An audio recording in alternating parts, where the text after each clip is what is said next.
క్రీస్తునందు ప్రియ సహోదరి సహోదరులారా, మరొకసారి మన మధ్యలో బ్రదర్ జాన్ జీవరత్నం గారు ఉన్నారు. ఆయన మరి దేవుని వాక్య పరిచయం మన కోసం ఇవాళ చేస్తారు. దేవుడు మనకిచ్చిన ఈ మహా తరుణం కోసము మనం ఆయన కృతజ్ఞతలు చెల్లిద్దాము. మనం ఇప్పుడు బ్రదర్ జాన్ జీవరత్నం గారిని ఆహ్వానిద్దాము. Brother, please come brother. I greet you all in the name of our Lord and Savior Jesus Christ. మన దేవుడైన యెహోవా నామములో మీ అందరికీ శుభములు తెలియజేస్తున్నాను. In spite of all this situation, our God is good God. ఇలాంటి పరిస్థితులు ఉన్నా సరే మన దేవుడు మంచి దేవుడు. Because He has a plan for you and me. ఎందుకనగా ఆయనకి మీకు నాకు పట్ల ఒక ప్రణాళిక ఉంది. You are special in the sight of God. మీరు ఆయన దృష్టిలో ప్రత్యేకముగా ఉన్నారు. Human being cannot understand the speciality God is keeping on you.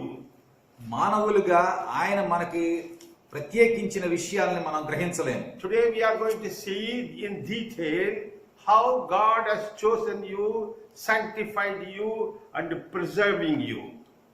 మనము ఈ రోజు దేవుడు మనల్ని ఏ విధంగా ఎన్నుకున్నాడు, ఏ విధంగా ఎంచుకున్నాడు, మనల్ని ఏ విధంగా పరిశుద్ధులుగా చేశాడు, ఏ విధంగా మనల్ని అభిషేకించాడు చూద్దాం మనం.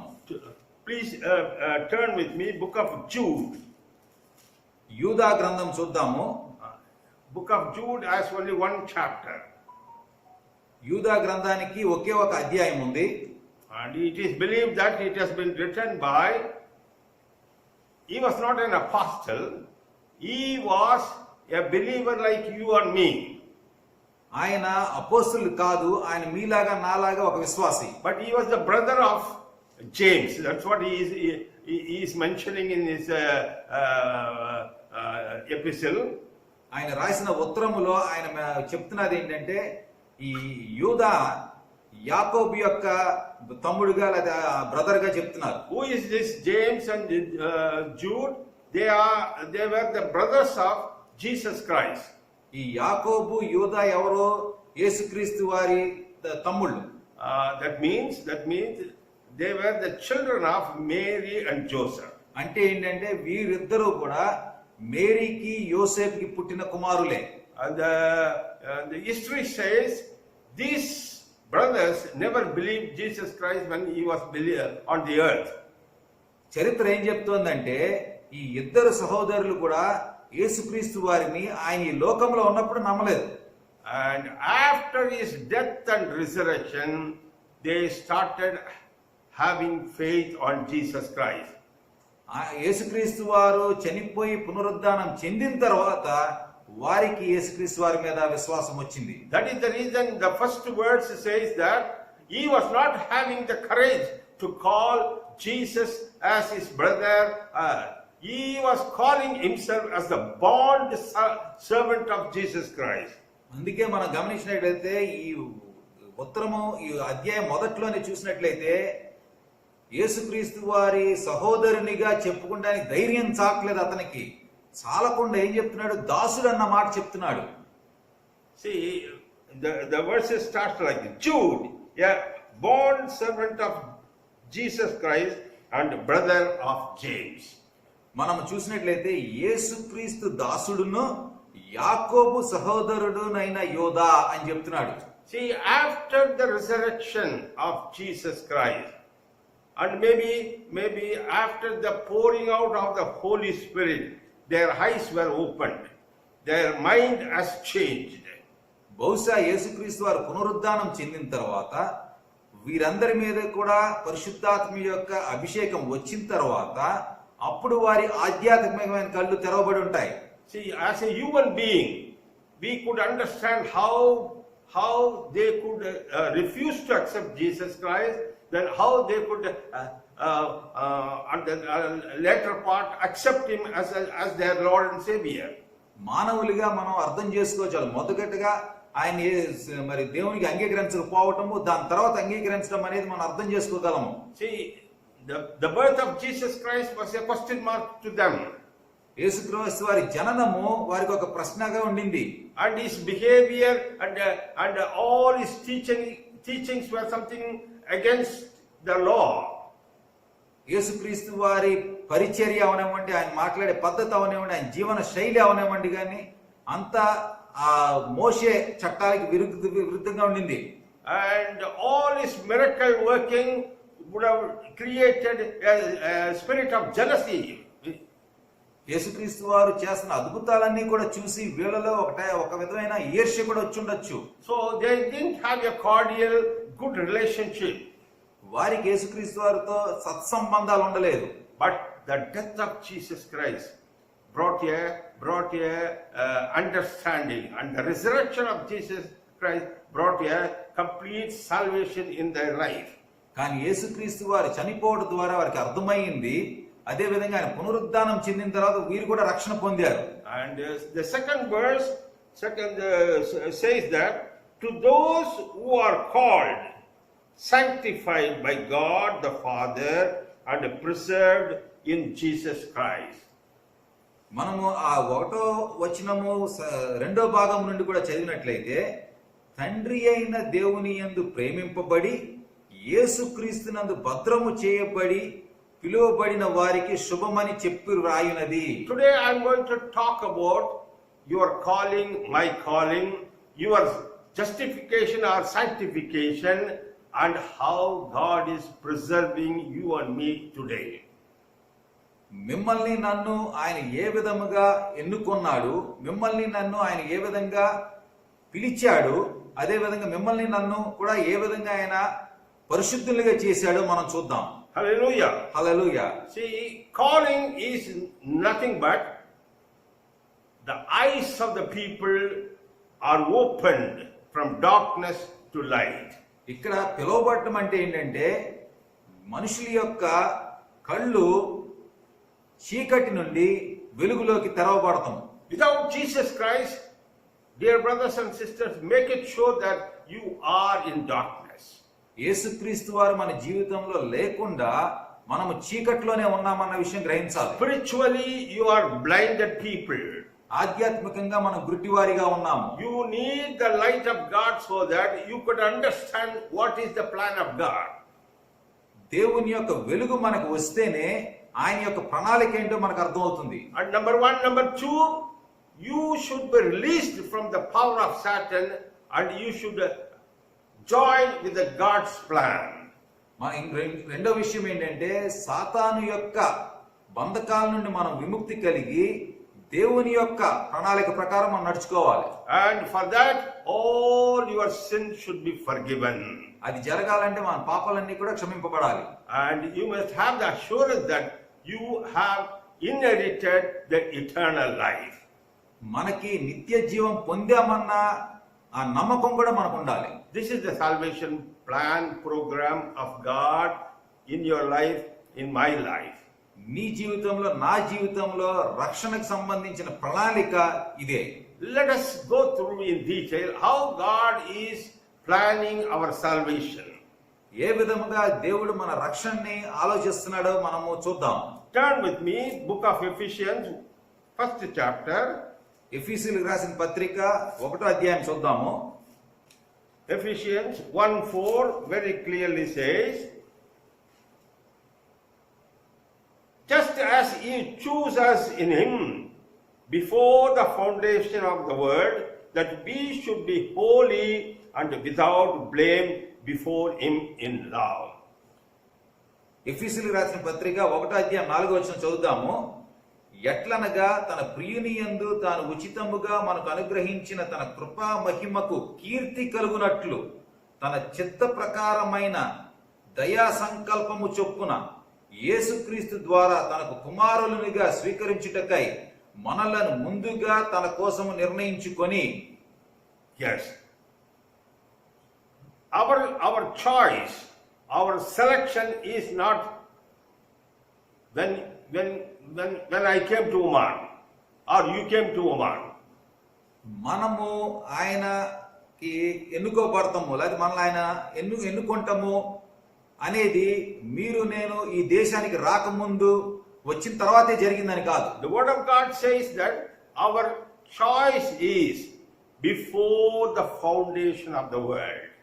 ముందుగా తన కోసం నిర్ణయించుకున్నాను ఉంది చూడండి. అంటే ఏంటి? ఈ భూమి పునాదులు వేయక ముందే అది నిర్ణయం జరిగింది.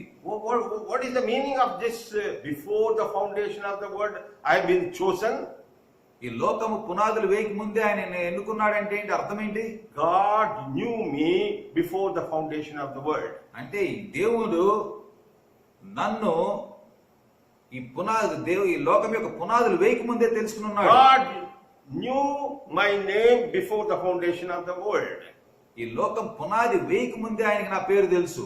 God has planned and a date, a particular date and place to choose me to offer His salvation to in my life. ఒక ప్రత్యేకమైన దినము, ఒక ప్రత్యేకమైన సమయములో నాకు రక్షణ కలిగించడానికి ఆయన ముందుగానే నిర్ణయించాడు. Why God has chosen you and me?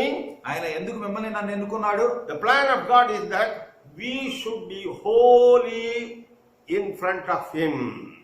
ఆయన ఎదుట మనము పవిత్రులుగా ఉండాలని ఆయన కోరిక. Without any blame. ఎటువంటి మచ్చ లేకుండా.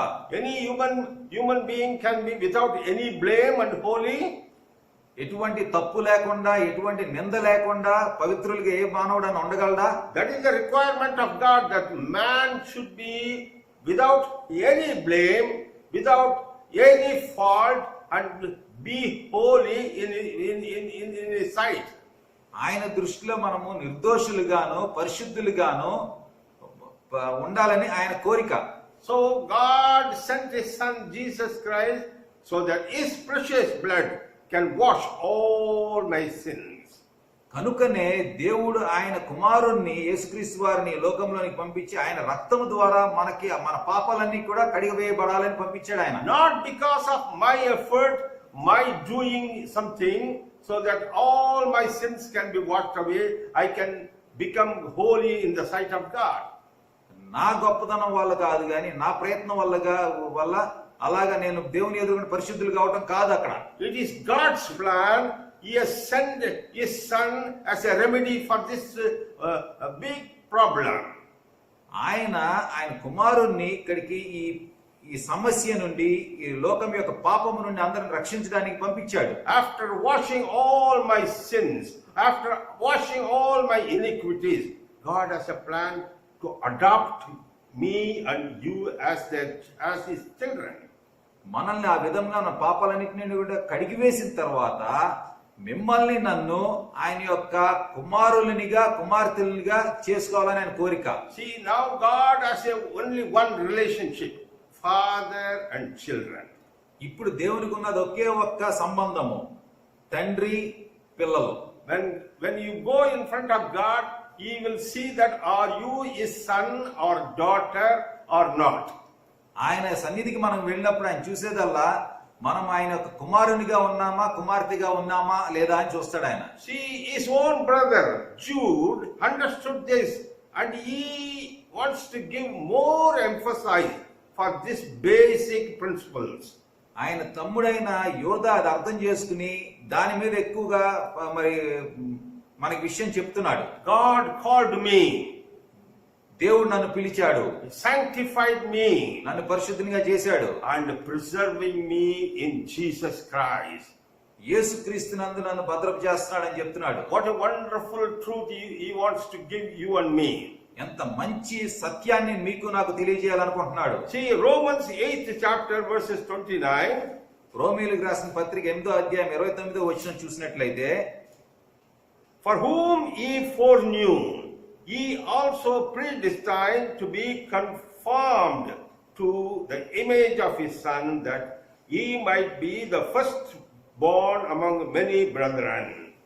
రోమీయులకు రాసిన పత్రిక 8వ అధ్యాయం 29వ వచనంలో, ఎందుకనగా తన కుమారుడు అనేక సహోదరులలో జ్యేష్ఠుడగునట్లు దేవుడు ఎవరిని ముందు ఎరిగెనో వారు తన కుమారునితో సారూప్యము గలవారవుటకు వారిని ముందుగా నిర్ణయించెను. Hallelujah. Hallelujah. See, God wants to change you, make you like the image of His Son Jesus Christ. దేవుడు మిమ్మల్ని నన్ను కూడా ఆయన కుమారుని యొక్క సారూప్యములో ఆ స్వరూపంలోకి చేద్దాం అనుకుంటున్నాడు ఆయన. Image of His Son Jesus Christ is not something very easy one. యేసుక్రీస్తు వారి సారూప్యంలో ఉండటం అంటే అంత సులువైన పని కాదు. Holiness is the only way to become the image of Jesus Christ. పరిశుద్ధులుగా ఉండటం ద్వారానే ఆయన యొక్క స్వరూపంలో మనం ఉండగలుగుతాము. Why he wants to make the image of his son Jesus Christ? ఆయన యేసుక్రీస్తు వారి యొక్క సారూప్యంలో మనం చేయాలని ఎందుకు అనుకుంటున్నాడు ఆయన? Verses 30 gives the answer. Moreover, whom ye predestined, these ye also called. Whom ye called, these ye also justified. And whom ye justified, there ye also glorified. 30వ వచనం చూసినట్లయితే దానికి జవాబు కనపడుతుంది మనకి. మరియు ఎవరిని ముందుగా నిర్ణయించెనో వారిని పిలిచెనో, ఎవరిని పిలిచెనో వారిని నీతిమంతులుగా తీర్చెనో, ఎవరిని నీతిమంతులుగా తీర్చెనో వారిని మహిమపరిచెనో. Hallelujah. Hallelujah. See, this is the plan of God. ఇది దేవుని యొక్క ప్రణాళిక. You are not simply become a Christian మీరు మామూలుగా క్రైస్తవులుగా అవ్వలేదు. because you don't have any other source. You become a Christian. ఇంకేది మీకు మార్గం లేదు కాబట్టి క్రైస్తవునిగా అయ్యారా? Maybe you will be thinking, oh, I came to Umar, I came to Salala, I don't have any friends. Christians are good people, so that I can go to church and I can become a Christian.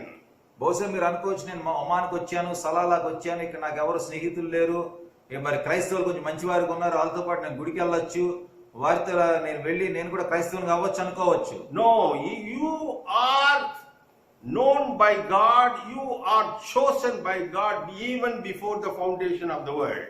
కానీ మనం అర్థం చేసుకోవాల్సింది ఏంటంటే, మిమ్మల్ని నన్ను దేవుడు ఈ భూమి పునాదులు వేయక ముందు నుండే తెలుసు ఆయనకి, అందుకే అప్పుడే నిర్ణయించుకున్నాడు ఆయన. God started planning your salvation right from the day one. మొదటి రోజు నుండే ఆయన మీ యొక్క రక్షణకు ప్రణాళిక వేశాడు. So many people are in India, Pakistan and Bangladesh. చాలా మంది మన ఇండియా, పాకిస్తాన్, బంగ్లాదేశ్ లో కూడా ఉన్నారు. Out of all these people, why God has brought you and me to Oman? వారందరిలో మరి కేవలం మిమ్మల్ని నన్నే ఎందుకు ఈ దేశానికి తీసుకొచ్చాడు ఆయన? It is not because we are some special people so that we could come to this country. మనం ఏమైనా ప్రత్యేకమైన వారమా మనల్ని ఈ దేశం తీసుకురావడానికి? God has a plan. God started working out His plan in your life. ఆయనకు ఒక ప్రణాళిక ఉంది. ఆ ప్రణాళిక చొప్పున ఆ ప్రణాళికలు నెరవేర్చడానికి ఆయన ఇక్కడ మనం తీసుకొచ్చాడు. So many things happened in your life. మీ జీవితంలో చాలా విషయాలు జరిగినాయి. All those things were forcing you to quit India, leave India, come to Oman. ఎన్నో ఆ పరిస్థితులన్నింటిని బట్టి మీకు ఏం జరిగిందంటే, మీరు మన భారతదేశం వదులుకుని ఈ ఒమాన్ దేశంకు రావడం జరిగింది. Maybe you will be thinking, why all these bad things are happening in my life? నా జీవితంలో ఎంత చెడ్డ పనులన్నీ ఎందుకు జరుగుతున్నాయి, ఇలాగ అనుకోని విషయాలు, అన్ని బాధాకరమైన విషయాలు ఎందుకు జరుగుతున్నాయి అనుకోవచ్చు. Why I was facing so many problems in India?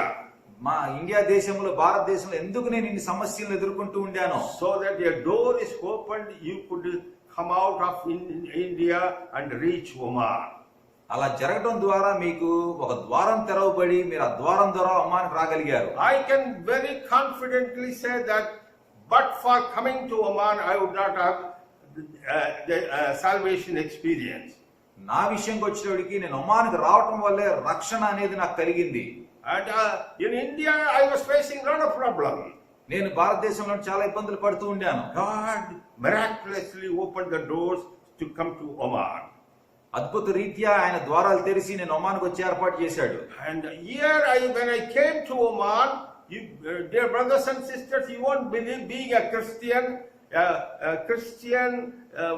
a born Christian in the Christian family, I never even brought my Bible.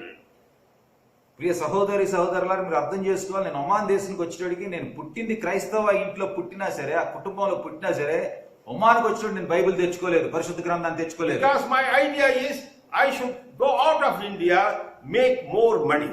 నాకు ఒకటే ఒక తలంపు ఉండింది, నేను భారతదేశం వదిలిపెట్టేసి వెళ్ళిపోవాలి, బాగా డబ్బులు ఆర్జించాలి. All my financial crisis should be settled down by going to other country at least for 2 years. నాకున్న మరి ఆర్థిక సమస్యలన్నీ కూడా కేవలం నేను 2 సంవత్సరాలు బయటికి వెళ్ళి ఉద్యోగం చేసుకొచ్చి అని తీరిపోవాలనుకున్నాను. And I applied leave in my workplace, they granted, I came to Oman without paying even 1 rupee as a fees or commission to anybody. నేను అక్కడ నా భారతదేశంలో నేను పనిచేస్తున్న ఉద్యోగానికి మరి నేను సెలవు పెట్టి మరి ఒమాన్ దేశానికి వచ్చాను. ఒమాన్ దేశం రావడానికి నేను ఒక్క పైసా కూడా ఖర్చు పెట్టాల్సిన అవసరం రాలేదు. I came to Oman, I started working. నేను ఈ ఒమాన్ దేశానికి వచ్చాను, పని చేయడం మొదలు పెట్టాను. 12 hours, 14 hours we used to work in the factory. ఫ్యాక్టరీలో 12 గంటలు 14 గంటలు పనిచేసేవాడిని. And get the salary, send it to my wife. జీతం రాగానే భార్యకు పంపించేవాడిని. And it was a mechanical life, routine life, and there was a vacuum. యాంత్రికంగా జరిగిపోతూ ఉండింది, లోపల ఒక శూన్యత ఉండింది. And I wanted to go to church. నేను ఆలయానికి వెళ్దాం అనుకున్నాను. I asked my driver, can you take me to church on this Friday? ఈ శుక్రవారం నన్ను గుడికి తీసుకెళ్లగలవా అని డ్రైవర్ని అడిగాను నేను. And he took me there. మరి ఆ డ్రైవర్ నన్ను తీసుకెళ్లాడు. When I was entering the church, in the church campus they were selling Bibles. నేను గుడి దగ్గరికి వెళ్తున్నప్పుడు ఆ లోపల ఆ ప్రాంగణంలో పరిశుద్ధ గ్రంథం అమ్ముతూ ఉండారు. And somebody was telling me in my eyes, go and buy one, go and buy one. అప్పుడు నాకు ఎవరో చెప్తున్నట్టుగా వెళ్ళి కొనుక్కో, ఒక బైబిల్ కొనుక్కో అని చెప్తున్నట్టుగా అనిపించింది. I was wondering, in my office back in India, I was having so many Bibles, and why should I buy one? నేను అనుకుంటున్నా నా భారతదేశంలో నా ఆఫీసులో చాలా బైబిళ్ళు ఉన్నాయి, నేను ఇప్పుడు ఇంకోటి కొనుక్కోవాల్సిన పని ఏంటి అనుకుంటున్నాను. But somebody was pushing me to buy the Bible. కానీ ఎవరో నన్ను తోస్తున్నట్టుగా అనిపించింది నాకు బైబిల్ కొనుక్కోమని. I paid 2 riyals and bought one Bible. 2 రియాలు ఇచ్చి నేను బైబిల్ కొనుక్కున్నాను. And I started reading the Word of God. దేవుని వాక్యం చదవడం మొదలు పెట్టాను. It was so interesting, more than any novel, any book. So interesting. I used to keep on reading at least 2-3 hours. అది నాకు ఎంత నచ్చిందంటే నవల కన్నా ఎక్కువగా బాగా ఉండింది అది బైబిల్. 2-3 గంటలు చదవడం మొదలు పెట్టాను రోజు. And my friends used to tell, where is John? Where is he? He is missing. అందరూ మరి నా స్నేహితులు కూడా జాన్ ఎక్కడికి వెళ్ళిపోయాడు, కనపట్లేదు అనేవాళ్ళు. But my friends used to answer, no, John is sitting there and reading a black book. వాళ్ళందరూ ఏమనేవాళ్ళు అంటే మిగతా స్నేహితులు అక్కడ కూర్చున్నాడు, ఆడు కూర్చున్న నల్ల పుస్తకం ఒకటి ఉంది, అది చదువుతున్నాడని చెప్పేవాడు. What kind of book is it? Is it a novel, black book? నల్ల పుస్తకం అదేమన్నా నవలా అని అడుగుతుండారంట. It was so interesting to go through the pages of the Word of God. దేవుని యొక్క వాక్యం ఈ పేజీల ద్వారా చదువుతూ వెళ్ళటం చాలా అద్భుతంగా ఉండింది. Happiness started filling my heart. నా హృదయము ఆనందంతో నిండుతూ ఉండింది.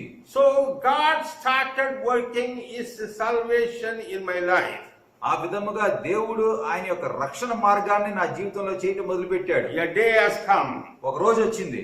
I was completely standing in front of God whether I should accept His Son Jesus Christ as my Lord and Savior. ఒక రోజు వచ్చింది. ఆ రోజు నేను ఆయన ఎదురుగుండా నుంచుని యేసుక్రీస్తు వారు ఆయన కుమారుని నేను రక్షకుడిగా అంగీకరించాలా వద్దా అని డిసైడ్ చేసుకోవాల్సిన సమయం వచ్చింది. Wholeheartedly I and my wife accepted Jesus Christ and took baptism in this country.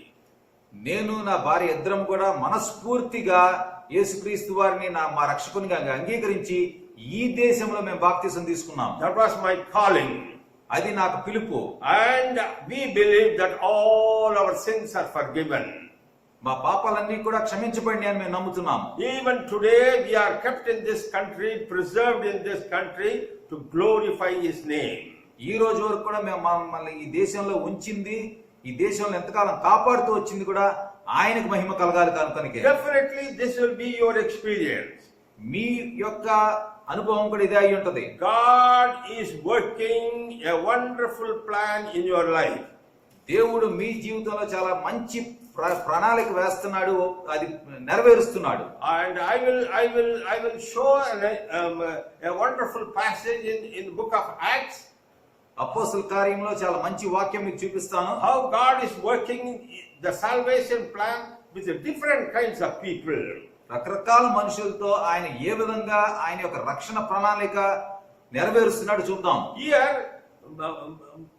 book of Acts 16th chapter, we see Paul and Timothy and Silas, they were together and working for the Lord. మనము అపోస్తుల కార్యములు 16వ వచనం చూసినట్లయితే పౌలు, Timothy, Silas ముగ్గురు కూడా దేవుని యొక్క పరిచర్య లేదా ఆయన రాజ్యం కోసం పనిచేస్తున్నారు. See, here 16:6 says, now when they had gone through Phrygia and the region of Galatia, they were forbidden by the Holy Spirit to preach the word in Asia. మనము 6-7 వచనాలు చదువుదాం. 16వ అధ్యాయంలో ఆసియాలో వాక్యము చెప్పకూడదని పరిశుద్ధాత్మ వారిని ఆటంకపరచినందున వారు ఫ్రుగియా, గలతియా ప్రదేశముల ద్వారా వెళ్ళిరి. ముసియా దగ్గర వచ్చి బితూనియకు వెళ్ళుటకు ప్రయత్నం చేసిరి గాని యేసు యొక్క ఆత్మ వారిని వెళ్ళనీయలేదు. See, the Holy Spirit is stopping them to preach the word in Phrygia and Galatia. పుర్గియా అండ్ గలతియాలో వాళ్ళు దేవుని వాక్యం చెప్తాం అనుకున్నారు కానీ పరిశుద్ధాత్మ వారిని ఆపినట్టుగా చూస్తున్నాం మనం. It is a strange thing why God is stopping, why the Spirit of God is stopping them to preach the word of God in Asia. Asia ఖండములో వాక్య పరిచర్య చేయకుండా ఉండటానికి ఎందుకు అక్కడ ఆటంకం కలుగుతోంది అన్న విషయం మనం గ్రహించాలి. The same thing was happening in Bithynia also. Bithynia అనే ప్రదేశంలో కూడా అలాగే జరుగుతోంది. The Spirit did not permit them to speak the word of God. యేసు యొక్క ఆత్మ వారిని వెళ్ళనీయలేదని చూస్తున్నాం మనం. I was wondering, why Lord, why you are stopping your minister, your servants to preach your word? దేవా, ఎందుకు మీరు మీ పరిచారకుల్ని మీ వాక్య పరిచర్య జరగకుండా ఆపుతున్నారు అనుకుంటున్నాను. But God has a different plan. కానీ దేవునికి వేరే ప్రణాళిక ఉంది. If you go through this chapter, you can understand God is taking them to the place, the region of Macedonia. మనము ఈ చాప్టర్ అంతా, ఈ అధ్యాయం అంతా చదివిన తర్వాత మనకు అర్థమయ్యేది ఏంటంటే వారిని ఇక్కడ బదులు మెసడోనియా అనే ప్రదేశానికి తీసుకెళ్ళడం చూస్తున్నాం మనము. And they reached a place known as Philippi. వారు ఫిలిప్పి అనే ప్రదేశానికి చేరడం చూస్తున్నాము. And there you see Paul was preaching the word of God. అక్కడ పౌలు దేవుని వాక్యం పరిచయం చేస్తున్నాడు. When Paul was preaching the word of God, see verses 14, now a certain woman named Lydia heard us. She was the seller of purple from the city of Thyatira, who worshipped God. The Lord opened her heart to eat the things spoken by Paul. మనం 14వ వచనం చూసినట్టయితే 16వ అధ్యాయం 14వ వచనంలో వీరు ఫిలిప్పీకి వెళ్ళడం చూస్తున్నాము. అక్కడ ఏం జరిగింది చూద్దాం. అప్పుడు లూదియా అను దైవభక్తి గల ఒక స్త్రీ వినుచుండెను. ఆమె ఊదారంగు పొడి అమ్ముతూ తైతెర పట్టణస్థురాలు. ప్రభువు ఆమె హృదయము తెరిచెను గనుక పౌలు చెప్పిన మాటల యందు ఆమెయు ఆమె ఇంటి వారును బాప్తిస్మం పొందినప్పుడు. See, God has a plan for Lydia. మనం గమనించినట్లయితే ఈ లూదియా అనే అమ్మాయికి విషయంలో దేవునికి ఒక ఆలోచన ఉండింది. Who was this lady Lydia? ఈ లూదియా అనే అమ్మాయి ఎవరో? Her profession was selling purple cloths to the common market. ఆవిడ పని ఏంటి? ఆవిడ ఈ ఊదా రంగు పొడిని అమ్మటం ఆవిడ పని. Seller of purple garments. మరి ఆ ఊదా రంగు గల బట్టలు, దుస్తులు అమ్మే వ్యాపారం అన్నమాట. What is this purple garment? ఈ ఊదా రంగు దుస్తులు అంటే ఏంటి? We see the rich man and Lazarus story. The rich man was wearing purple dress. మనము ధనవంతుడు లాజరు కథ మనం చూసినప్పుడు ధనవంతుడు ఈ ఊదా రంగు దుస్తులు వేసుకుని ఉండాడు. What is the speciality of this purple dress? ఊదా రంగు దుస్తుల యొక్క గొప్పతనం ఏంటి? The Bible scholars are estimated a purple dress of a particular man costs 1 year ordinary person's salary. 1 year salary. మనం బాగా ఈ విషయంలో చదివిన వాడు చెప్పేది ఏంటంటే ఊదా రంగుల దుస్తులకి అయ్యే ఖర్చు ఒక సాధారణమైన వ్యక్తి యొక్క సంవత్సరం జీతానికి సరిపడా ఉంటదంట దాని విలువ. Suppose you are getting 100 riyals salary per month. మీకు 100 రియాల్ జీతం వస్తుంది అనుకుందాం. And what is the 12 months salary total? 1200 riyals. అంటే సంవత్సరం అయ్యేటప్పటికి ఏంటి 1200 రియాలు. And the cost of this purple dress is 1,200 riyal. ఈ ఊదా రంగు దుస్తుల యొక్క ఖరీదు 1200 రియాల్స్ అన్నమాట. Have you paying so much money for your dress? ఒక దుస్తుల కోసము ఇంత డబ్బులు ఖర్చు పెడతారా? Just imagine the lady who was selling purple dress. అంటే ఇంత ఖరీదైన దుస్తులు అమ్ముతున్న అమ్మాయి గురించి ఆలోచించండి ఒకసారి. Definitely she will be selling all this to very rich people. ఈవిడ ఇవన్నీ కూడా బాగా ధనవంతులుగా అమ్ముతూ ఉంటది. That means she was rich and she was selling, she was handling all this costly business. అంటే మనం గ్రహించాల్సింది ఏంటంటే ఆవిడ కూడా ధనవంతురాలే, ఆవిడ ఇలాంటి వ్యాపారం చేయగలుగుతూ ఉండింది. God has foreknown, predestined this lady in her kingdom, in his kingdom. ఆయన యొక్క రాజ్యంలోకి ఈ స్త్రీని కూడా ఆయన తీసుకోవాలన్న ఉద్దేశంతో, రక్షించాలన్న ఉద్దేశంతో ఆయన ముందుగానే ప్రణాళిక వేశాడు. Out of the way he brought Paul and Silas to Philippi. వెళ్లాల్సిన మార్గం కాకుండా వేరే మార్గం ద్వారా వారిని ఇటువైపు మళ్లించి వారిద్దరూ కూడా పౌలు సైలస్ కూడా ఇక్కడ ఫిలిప్పీకి వచ్చినట్టు చేశారు. He stopped them to preach in other places and they brought them into Philippi. వారు వేరే చోట్ల మరి వాక్య పరిచర్య చేయకుండా ఇక్కడికి వచ్చి పరిచర్య చేసే విధంగా దేవుడు చేశాడు. What is the outcome of this wonderful act? ఇలా చేయడం ద్వారా జరిగింది ఏంటి? And verse 14 says, and when she and her household were baptized, she begged us, saying, if you have judged me to be the faithful to the Lord, come to my house and stay. So she persuaded us. మనం 15వ వచనం చూసినట్లయితే ఆమెయు ఆమె ఇంటి వారును బాప్తిసం పొందినప్పుడు, Hallelujah, that is very important. ఆమె నేను ప్రభువునందు విశ్వాసము గలదానినని మీరు ఎంచితే నా ఇంటికి వచ్చి ఉండుడని వేడుకొని మమ్మను బలవంతము చేసెను. See, God's plan is Lydia and her household should be saved. దేవుని యొక్క ప్రణాళిక ఏంటంటే ఈ లుదియా ఆ కుటుంబ సభ్యులందరూ కూడా రక్షణ పొందాలి అన్న కోరిక ఆయనకి. Just imagine the plan of your salvation happened just in this country.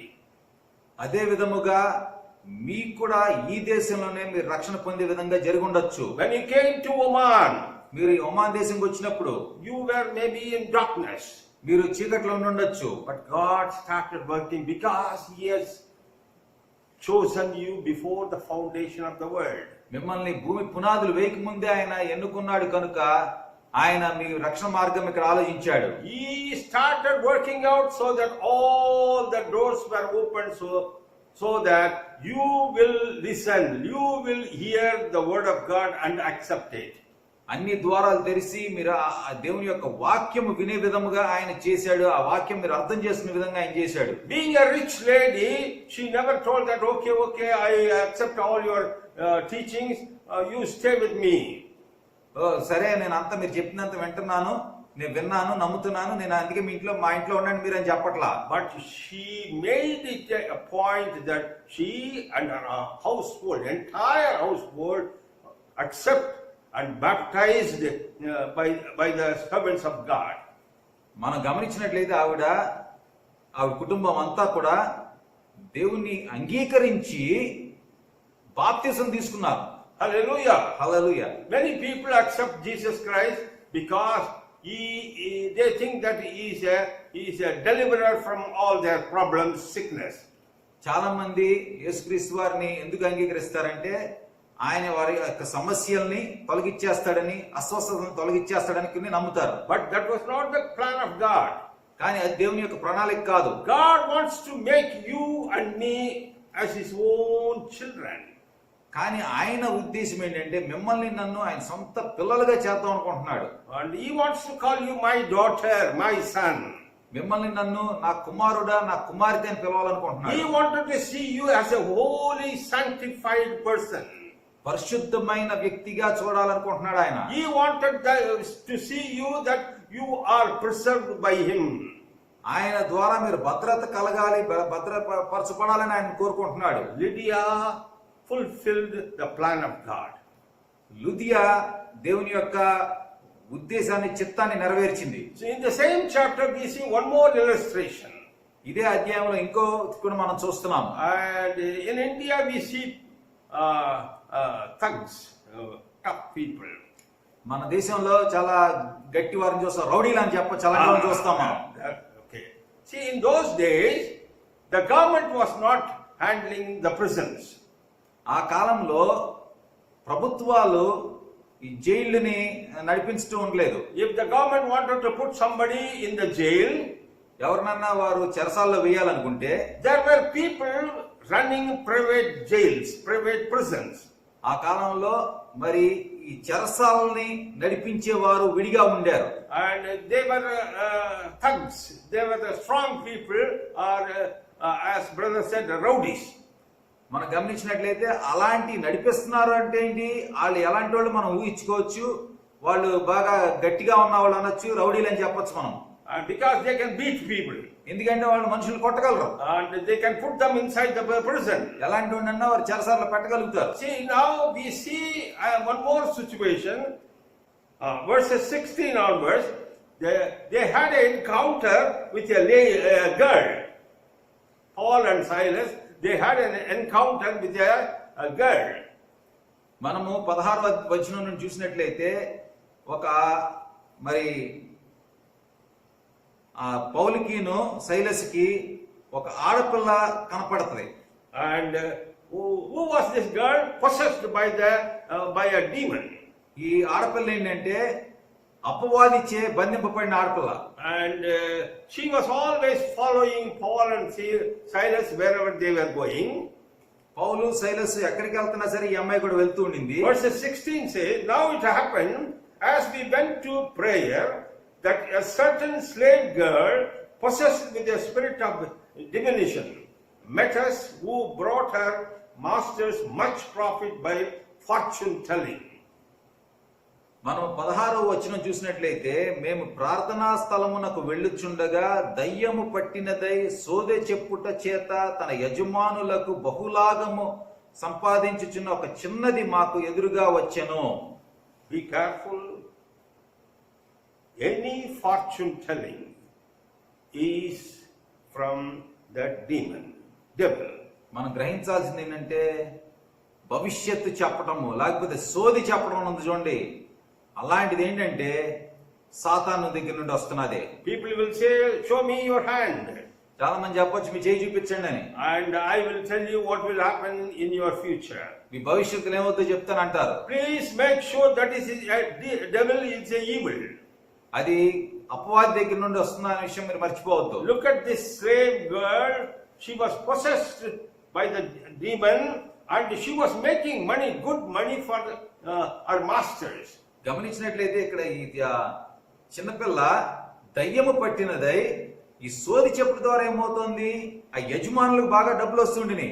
And this demon who is operating, who is working in her body, can make wonderful money to their bosses. ఆవిడ ద్వారా మరి అపవాది పనిచేయడం ద్వారా, దయ్యం పనిచేయడం ద్వారా ఏం జరుగుతుంది, యజమానులకు బాగా లాభం వస్తుండింది. The moment she saw, or the devil sees Paul and Silas, he started shouting, these men are the servants of the Most High God, who proclaim to us the way of salvation. మనం 17వ వచనం చూసినట్లయితే, ఆమె పౌలును మమ్మును వెంబడించి ఈ మనుష్యులు సర్వోన్నతుడైన దేవుని దాసులు, వీరు మీకు రక్షణ మార్గం ప్రచురించి వారై ఉన్నారని కేకలు వేసి చెప్పాను. Hallelujah. Hallelujah. Is it true what the girl told or the demon told? ఇక్కడ ఈ చిన్నదాని ద్వారా అపవాది చెప్తున్నది నిజమేనా? It is true, but sarcastically the devil was making this command. ఇది నిజమే గాని వ్యంగ్యంగా చెప్తుండింది అన్నమాట. And that is the reason Paul got angry and he told, in the name of Jesus Christ I command you to get away from this body. అలా చేయడం ద్వారా పౌలుకి కోపం వచ్చి ఏం చేశాడంటే, 18వ వచనం మనం చూసినట్లయితే, ఆమె ఇలాగ అనేక దినములు చేయుచుండెను గనుక పౌలు వ్యాకుల పడి దాని వైపు తిరిగి నీవు ఈమెను వదిలి పొమ్మని యేసుక్రీస్తు నామమున ఆజ్ఞాపించుచున్నానని ఆ దయ్యముతో చెప్పెను. The girl was set free from the demon. వెంటనే అది ఆమెను వదిలిపోయెను. All her fortune telling quality has gone. సోది చెప్పే ఆ లక్షణం అంతా పోయింది. ఇంకా And the fortune, the money making device is lost.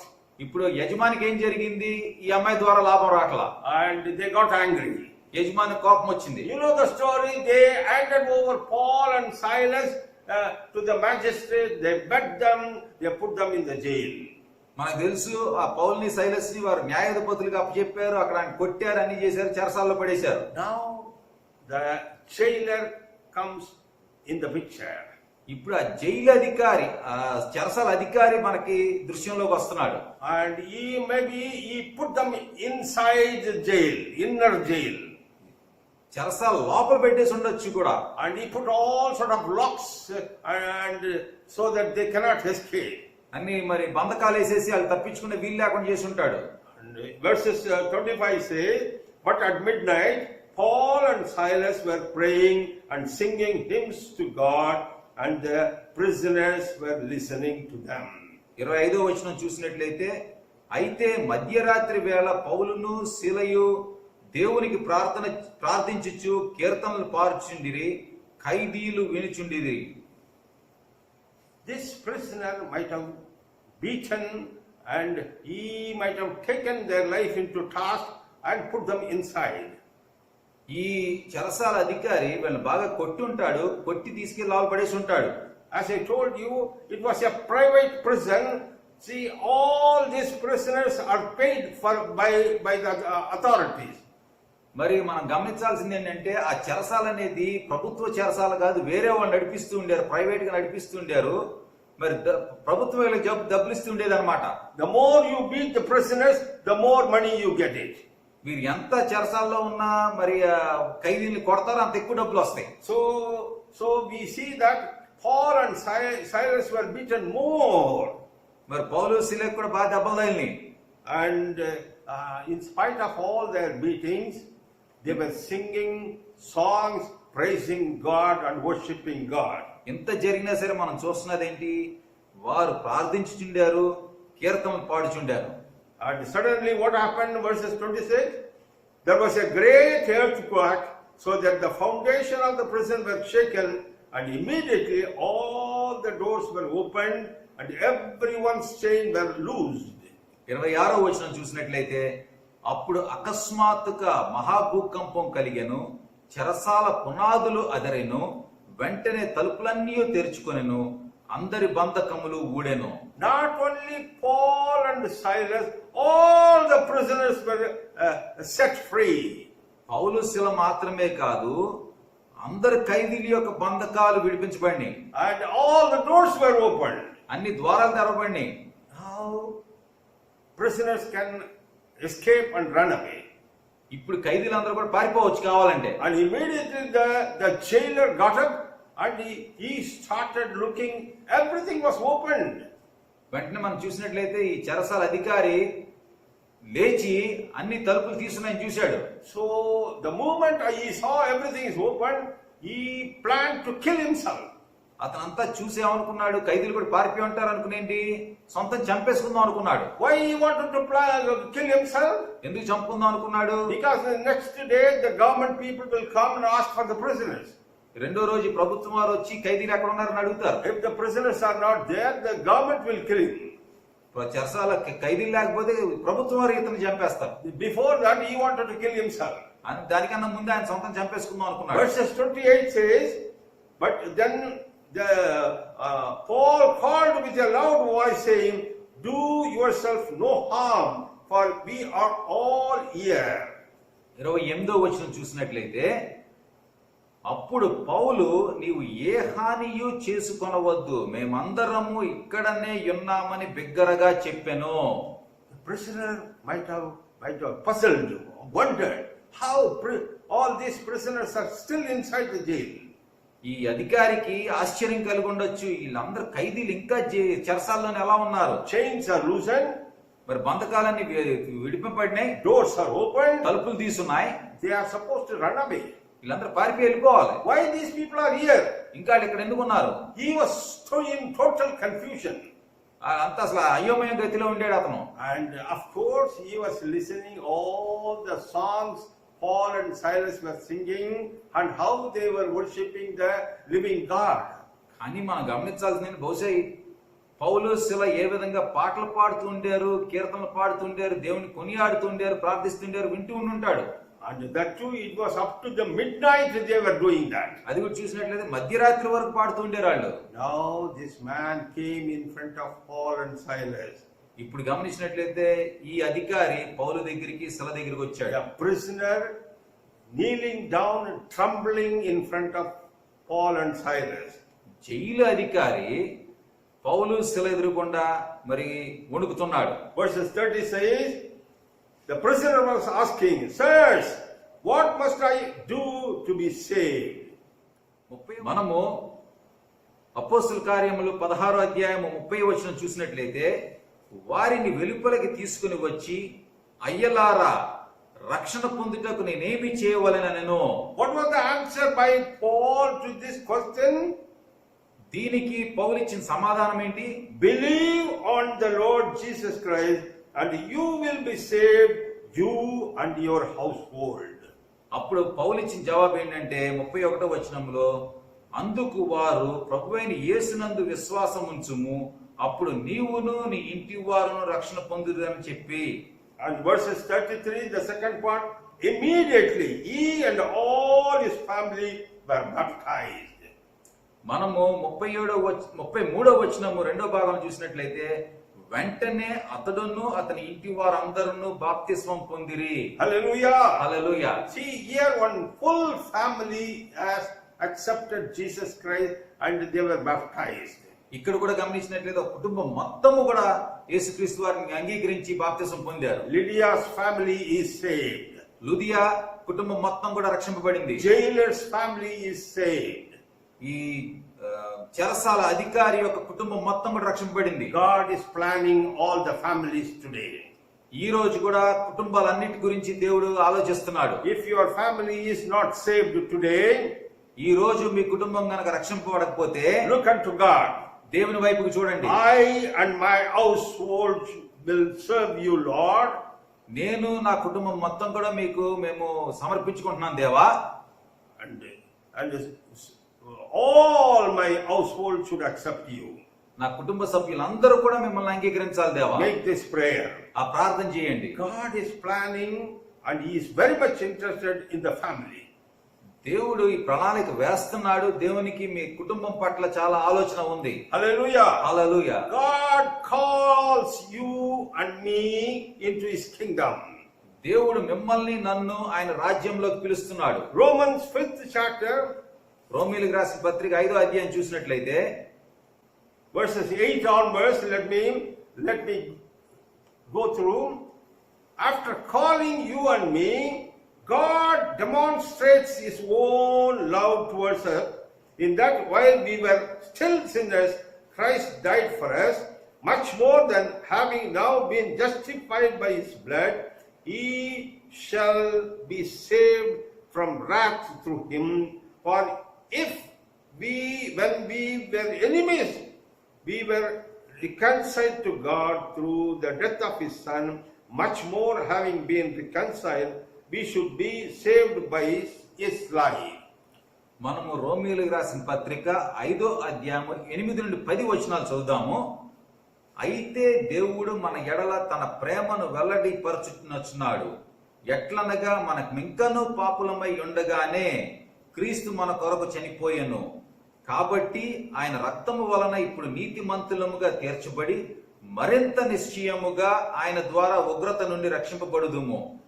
ఏలయనగా శత్రువులమై ఉండగా ఆయన కుమారుని మరణము ద్వారా మనము దేవునితో సమాధానపరచబడిన ఎడల సమాధానపరచబడిన వారమై ఆయన జీవించుట చేత మరి నిశ్చయముగా రక్షింపబడుదుము. Hallelujah. Hallelujah. Here the word of God very clearly says, once we were enemies to God. ఇక్కడ దేవుని వాక్యం ఏం చెప్తుంది? ఒకప్పుడు మనం దేవునికే శత్రువులు ఉండాము. how can you be the enemy to God? దేవునికి శత్రువులుగా మనం ఎలా ఉండగలము? What is the only way to come out? దాని నుండి ఎలా బయటికి రాగలుగుతాము? Being an enemy to God, to the friend to God. దేవునికి శత్రువుగా ఉన్న వ్యక్తులము దేవుని యొక్క స్నేహితులుగా ఎలా The మారగలుగుతాము? only way is believing His Son Jesus Christ. ఒకే ఒక మార్గం ఏంటంటే మనము ఆయన కుమారుని అయిన యేసుక్రీస్తు నమ్మటమే. God loves you and me, and He wanted to prove His love through His Son Jesus Christ. దేవుడు మిమ్మల్ని నన్ను ప్రేమిస్తున్నాడు. ఆ ప్రేమను ఆయన ఎలా నిరూపిస్తున్నాడు అంటే ఆయన కుమారుని ద్వారా నిరూపిస్తున్నాడు.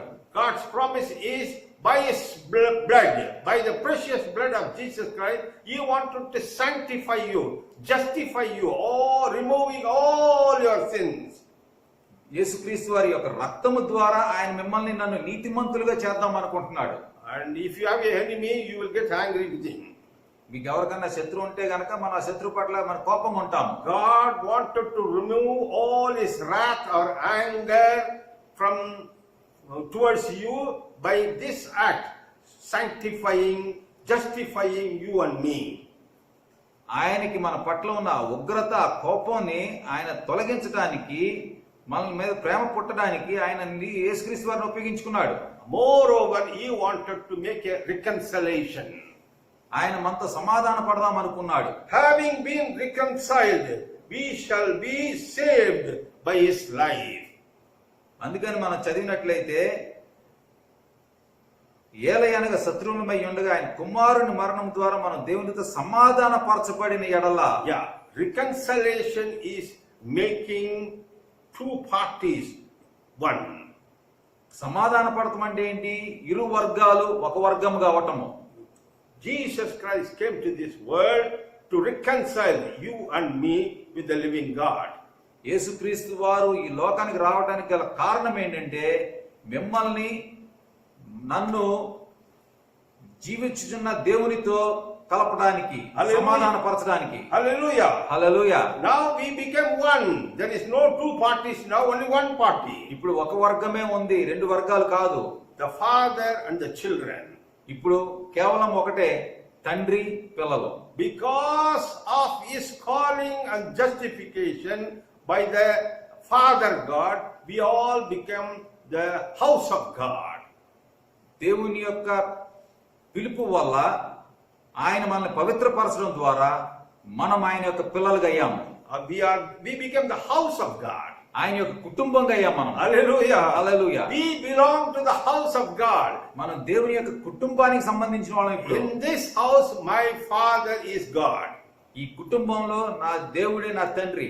All the believers are my brothers and sisters. విశ్వాసులందరూ కూడా నా సహోదరి సహోదరులు. What a wonderful family we have. ఎంత మంచి కుటుంబం మనకుంది. Now, how God is preserving, I wanted to show to you. ఈ కుటుంబాన్ని ఆయన ఎలా కాపాడుతున్నాడో భద్రపరుస్తున్నాడో చూద్దాం. Jude was touching these 3 points: calling, justification, and preserving. యూదా ఈ మూడు విషయాల్ని చెప్తూ వచ్చాడు అతను. Turn with me, book of Colossians, కొలసీలకు రాసిన పత్రిక చూద్దాము. 3rd chapter, 3వ అధ్యాయము verses 3. 3వ వచనం. For you died, and your life is hidden with Christ in God. కొలసీలకు రాసిన పత్రిక 3వ అధ్యాయం 3వ వచనంలో, ఏలయనగా మీరు మృతి పొందితిరి, మీ జీవము క్రీస్తుతో కూడా దేవుని యందు దాచబడి ఉన్నది. Dear brothers and sisters, it is something mysterious. ఇది కొంచెము చాలా విచిత్రమైన విషయం ప్రియ సహోదరి సహోదరులారా. For you died. ఎందుకంటే ఏలయనగా మీరు మృతి పొందిరి. The word of God says, I am dead. దేవుని వాక్యం చెప్తుంది, నేను చనిపోయి ఉన్నాను, మృతి పొందాను. When did I die? నేను ఎప్పుడు చనిపోయాను, ఎప్పుడు మృతి చెందాను? I am still alive, I am still standing and talking. నేను బ్రతికే ఉన్నాను, మరి మాట్లాడుతున్నాను కూడా. And here it says, for you died. ఏలయనగా మీరు మృతి పొందితిరి. And your life is hidden with Christ in God. మీ జీవము క్రీస్తుతో కూడా దేవుని యందు దాచబడి ఉన్నది. Unless otherwise I die, I cannot take the shelter of Jesus Christ in my life. నేను మృతి పొందితే గాని యేసుక్రీస్తు వారి యొక్క భద్రత ఆ రెక్కల చాటు నేను ఉండలేను. I am hidden in Jesus Christ. నేను దేవుని యందు క్రీస్తు యందు దాచబడి ఉన్నాను. In the house, our children are playing hide and seek game. మన ఇంట్లో పిల్లలు అప్పుడప్పుడు మరి దాగుడు మూతలు ఆడుతూ ఉంటారు.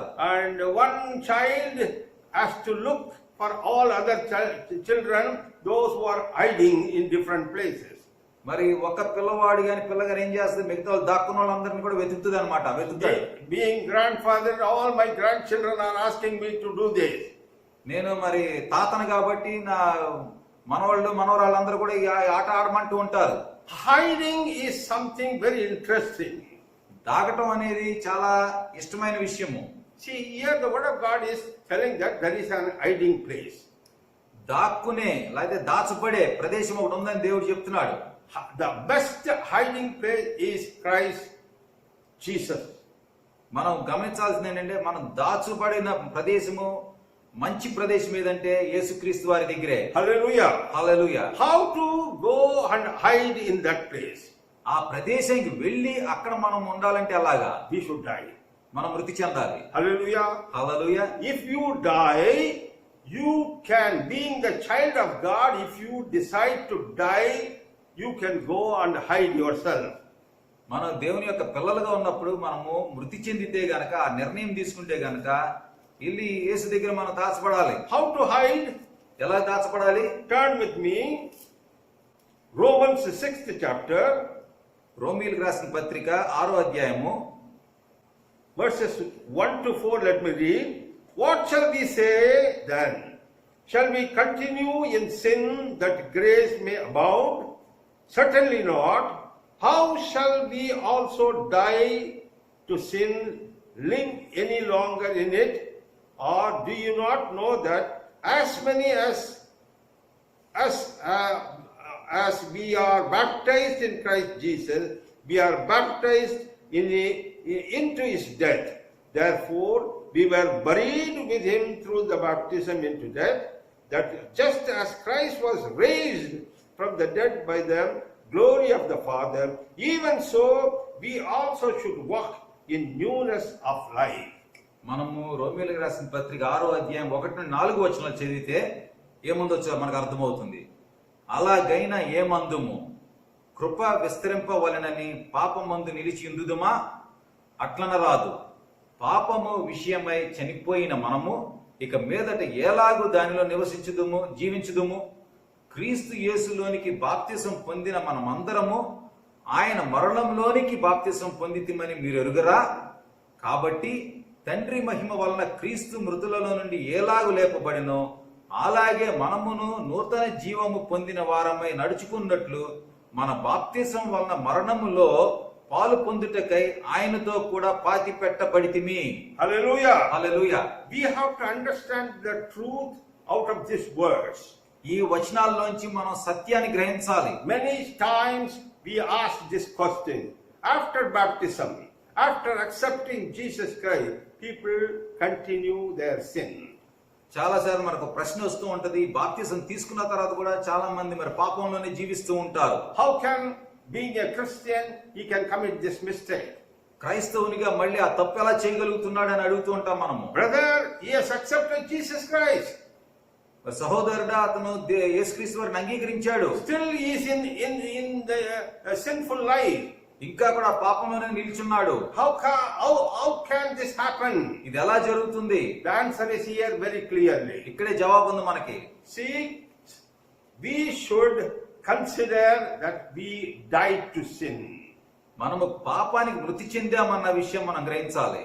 Jesus has called you. యేసుక్రీస్తు వారు మనల్ని పిలిచాడు. By his precious blood he sanctified all your sins.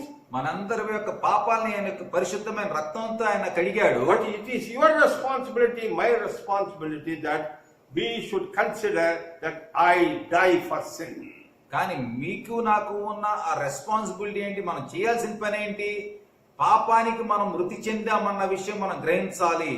See, baptism is not a ritual or a church ceremony. బాప్తిసం అనేది ఏదో ఒక గుడిలో జరిగే ఒక ఆచారం కాదు. After listening the word of God, after accepting God's calling, you decided to follow Jesus Christ. మీరు దేవుని యొక్క వాక్యం వినిన తర్వాత యేసుక్రీస్తు వారిని రక్షకునిగా అంగీకరించిన వారు అవుతున్నారు.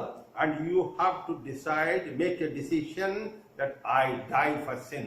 అప్పుడు మీరు తీసుకోవాల్సిన నిర్ణయం ఏంటి? నేను పాపానికి మృతి చెందుతున్నాను. No more sin in my life. నా జీవితంలో ఇంకా పాపం అనేది ఉండకూడదు. I am died. నేను పాపానికి మృతి చెందాను. I am dead now. నేను మృతి చెందిన వాడిని. And what we do with the dead people? మరి చనిపోయిన వారితో మనం ఏం చేస్తాము? We should bury him. వారిని మనం మరి పాతి పెట్టాల్సి ఉంటుంది. We cannot keep it outside. మరి పాతి పెట్టుకుని బయట ఉంచలేం మనం. In India now it is a tough time that the dead people are in the road. మనం ఇప్పుడు ప్రస్తుత మహమ్మారి పరిస్థితుల్లో చూస్తే చనిపోయిన వారిని కూడా రోడ్డు మీద పడేస్తున్నారు. But spiritually we are dead to sin, we are dead people, and it should be buried. ఆధ్యాత్మికంగా మనము మన పాపాల నుండి విముక్తి కలిగింది కాబట్టి మనము ఆధ్యాత్మికంగా పాపానికి మృతి చెందాం కాబట్టి మనం పాతి పెట్టబడాలి. The best possible way to bury a dead person, spiritually dead person, is baptizing them. ఆధ్యాత్మికంగా పాపానికి మృతి చెందిన వ్యక్తిని పాతి పెట్టే పద్ధతి ఏంటంటే బాప్తిస్మం. When once you decided to die for your sin and take baptism, you are hidden in Jesus Christ. ఎప్పుడైతే మీరు పాపానికి మరణించి దేవుణ్ణి అంగీకరించి బాప్తిసం తీసుకుంటారో అప్పుడు మీరేం జరుగుతుంది? యేసులో నిలిచి ఉన్న వాళ్ళు అవుతున్నారు. The glory of God will come upon you. అప్పుడు దేవుని యొక్క మహిమ మీ మీదకి వస్తుంది. And you will have a walk, a newness of walk in your life. అప్పుడు మీకు మీ నడవడికలో కూడా మీ జీవితంలో కూడా ఉత్తేజమైన జీవితం, కొత్త జీవితం, కొత్త నడవడిక వస్తుంది. This is the plan of God being preserved by Jesus Christ. యేసుక్రీస్తు వారిలో దాచబడి ఉండటం అంటే ఇదే దేవుని యొక్క ప్రణాళిక. Calling and sanctification is by the Father God. మరి పిలువబడటము పరిశుద్ధులుగా చేయబడటం అనేది దేవుని యొక్క తండ్రి యొక్క పని. Preserving even today is the act of Jesus Christ. ఇప్పటికీ కూడా మనం దాచబడి ఉండటము, రక్షింపబడి ఉండటం అంటే అది యేసుక్రీస్తు వారు చేస్తున్న పని. He wanted to hide you and preserve you. మిమ్మల్ని ఆయన దాచి మిమ్మల్ని కాపాడాలనుకుంటున్నాడు. When Jesus Christ is hiding you, యేసుక్రీస్తు వారు మిమ్మల్ని దాస్తున్నప్పుడు I challenge, no COVID can come near to you, brothers, sisters. నేను సవాల్ చేస్తున్నాను, ఈ మహమ్మారి కోవిడ్ కూడా మీ దగ్గరికి రాలేదు. The biggest power of Jesus Christ is around you. యేసుక్రీస్తు వారి యొక్క సర్వశక్తి గల ఆ శక్తి మిమ్మల్ని భద్రపరుస్తోంది. You are hidden, you are inside Jesus Christ. మీరు యేసులో ఉన్నారు. And you are preserved. మీరు ఆ విధంగా భద్రపరచబడుతున్నారు. Let us make this wonderful truths happening in our lives. మన జీవితంలో ఈ సత్యాన్ని మనం అయ్యే విధంగా చేసుకుందాము. And let us always remember our calling. మన పిలుపుని ఎప్పుడు మనం గుర్తుంచుకుందాము. And let us always remember that all my sins are forgiven by the precious blood of Jesus Christ. యేసుక్రీస్తు వారి యొక్క ప్రశస్త రక్తముచే నా పాపములన్నీ క్షమింపబడినాయి అన్న విషయం మనం మర్చిపోవద్దు. Because I died for sin, no longer my old sin in my life, and I am hidden in Jesus Christ. నేను పాపానికి మృతి చెందాను, ఇంకా నా జీవితంలో పాపం అనేది లేదు, పాత జీవితం అనేది లేదు, నేను యేసులో భద్రపరచబడి ఉన్నాను. Jesus Christ is preserving, safeguarding me. యేసుక్రీస్తు నన్ను కాపాడుతున్నాడు, రక్షిస్తున్నాడు. Hallelujah. Hallelujah. Let us have this confidence in our life. మన జీవితంలో ఈ నమ్మకం ఉంచుకుందాం. Jude was having this confidence even though in the initial stage he never believed Jesus Christ. యూదాకి మొదట్లో అలాంటి విశ్వాసం లేకపోయినా, నమ్మకం లేకపోయినా తర్వాత నమ్మకం పెట్టుకున్నాడు. The book of Jude has only one chapter. If you have time, go through this chapter. ఈ యూదా అనే ఈ గ్రంథంకి ఒకే ఒక అధ్యాయం ఉంది. సమయం ఉన్నప్పుడు చదవండి. Why he has written this one chapter? Because he wanted to make sure he doesn't want any sort of other teachings better than this one. ఆయన ఒకే ఒక్క అధ్యాయం కూడా ఎందుకు రాశాడు? ఖచ్చితంగా ఆయన రాయాల్సింది, ఆయన చెప్పాలనుకున్నది చెప్పడానికి ఒక్క అధ్యాయం రాశాడు ఆయన. The false teaching is more nowadays. ఈ కాలంలో సత్యము కన్నా అసత్యము చెప్పే ఆ బోధ ఎక్కువైపోయింది. This is the truth that God is mindful of you. యోధా ద్వారా మనకు తెలుస్తున్నది ఏంటంటే, ఆ సత్యం ఏంటంటే దేవుడు మిమ్మల్ని పట్టించుకుంటున్నాడు. You become the child of God, you become the Christian because God has called you. మీరు దేవుని యొక్క సంతానమై ఉన్నారు, ఎందుకంటే మీరు దేవుని యొక్క కుమారునిగా అయ్యారు, కుమార్తెగా అయ్యారు, ఎందుకంటే ఆయన మిమ్మల్ని ఎంచుకున్నాడు. Nothing but the blood of Jesus Christ, you are sanctified. కేవలం యేసుక్రీస్తు వారి యొక్క రక్తము ద్వారానే మీరు పరిశుద్ధులుగా అయ్యారు. And Jesus is preserving you. You are hidden in Jesus Christ. యేసుక్రీస్తు వారు మిమ్మల్ని భద్రపరుస్తున్నారు, మీరు ఆయనలో దాచబడి ఉన్నారు. Hallelujah. Hallelujah. Let us close our eyes మనం ప్రార్థన చేసుకుందాము. and confirm this truth in our life. మన జీవితంలో ఈ సత్యాన్ని మరొకసారి మనము ధృవీకరించుకుందాము. Heavenly Father, thank you for your word. It's the living manna. మా ప్రియ పరలోకపు తండ్రి, మీరు మాకు ఇచ్చిన ఈ ఆధ్యాత్మికమైన వాక్యం కోసం, మన్నా కోసం స్తోత్రాలు దేవా. Thank you for giving a clear evidence that we are called, sanctified and preserved. దేవా, మరి మేము పిలువబడ్డాము, పరిశుద్ధులుగా చేయబడ్డాము, భద్రపరచబడుతున్నాం అన్న మాకు ఆ నమ్మకం కలుగు చేసినందుకు ధన్యవాదాలు. You have called them so that we should be holy. మమ్మల్ని పిలిచారు ఎందుకంటే మేము పరిశుద్ధులుగా ఉండాలని. We should glorify your name in our lives. మా జీవితాల ద్వారా మీ పేరును మేము మహింపరచాలి. You called us so that we should inherit the everlasting life. మేము నిత్య జీవాన్ని పొందే విధముగా మీరు మమ్మల్ని పిలిచారు దేవా. Bless our children, bless our sisters and brothers with this truth, Father God. మా సహోదరులను, మా పిల్లల్ని కూడా మీరు ఈ వాక్యముతో, ఈ సత్యముతో ఆశీర్వదించండి దేవా. Thank you for this wonderful blessing you have given to us. ఈ మంచి ఆశీర్వాదానికి మీకు ధన్యవాదాలు దేవా. Bless us, Lord. మమ్మల్ని ఆశీర్వదించండి దేవా. Strengthen us, Lord. బలపరచండి దేవా. Build your church. మీ సంఘాన్ని కట్టండి దేవా. Build it strong. గట్టిగా బలంగా కట్టండి దేవా. In Jesus' most precious name I pray. యేసుక్రీస్తు వారి ప్రశస్త నామములో అడుగుచున్నాను దేవా. Amen. ఆమేన్. Amen. Amen. నిజంగా మరి ఈ విషయం మనం గమనించాలి. మనం ఆయన కుటుంబ సభ్యులుగా, అవే విధముగా ఆయన ముందుగానే ఆయన చిత్తంలో ఉండింది, ఆయన నెరవేర్చాడు. అది మనము ఆయనలో దాచబడి ఉన్నాము. అదే విధముగా మనము మన పాత జీవితానికి, మన పాప జీవితానికి మృతి చెంది ఆయనలో మన పునరుద్ధానం చెందామన్న విషయం మనం మర్చిపోకూడదు. దేవుడి వాక్యాన్ని దీవించును గాక. Thank you brother. God bless you all.